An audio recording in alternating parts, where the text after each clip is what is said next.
بسم اللہ الرحمن الرحیم۔ ماں کی بددعا کا عجیب سچا واقعہ۔ ایک دن کی بات ہے کہ ایک بڑے بزنس مین کا ایک ہی لاڈلا بیٹا تھا۔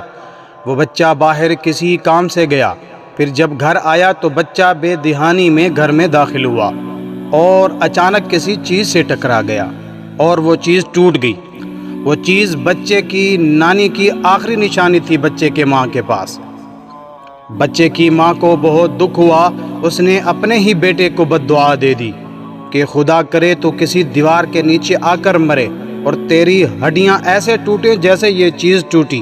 بددعا تو بہت ہی خطرناک دے دی، پر اس بددعا کی طرف کسی کا دھیان نہیں گیا۔ خیر، وقت گزرتا گیا، بچہ پڑھ لکھ کر بڑا ہوا، اماں کی آنکھ کا تارا بنا ہوا تھا۔ ماں اپنے غصے میں کہے الفاظ بھول چکی تھی۔ وہ بچہ اپنے باپ کی طرح ایک کامیاب بزنس مین بن چکا تھا۔ اس کے باپ کی ملکیت میں ایک عمارت تھی اور وہ چاہتا تھا کہ وہاں کوئی اچھا سا سکول بنوائے۔ تو بیٹا اپنے باپ کے ساتھ وہاں گیا اس عمارت کو گرانے کے لیے تاکہ اس کی تعمیر شروع کروائی جا سکے۔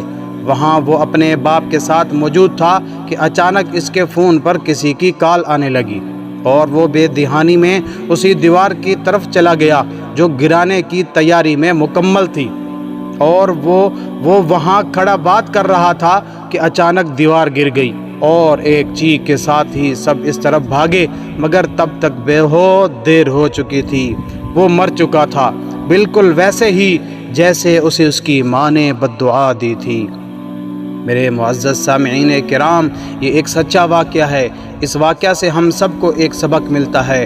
خاص طور پر میری اسلامی ماؤں اور بہنوں سے درخواست ہے کہ بچوں سے غلطی ہو جائے تو صبر کریں، خدارہ بولنے سے پہلے سوچ لیا کریں، ورنہ انجام کیا ہوگا واقعہ آپ کے سامنے ہے۔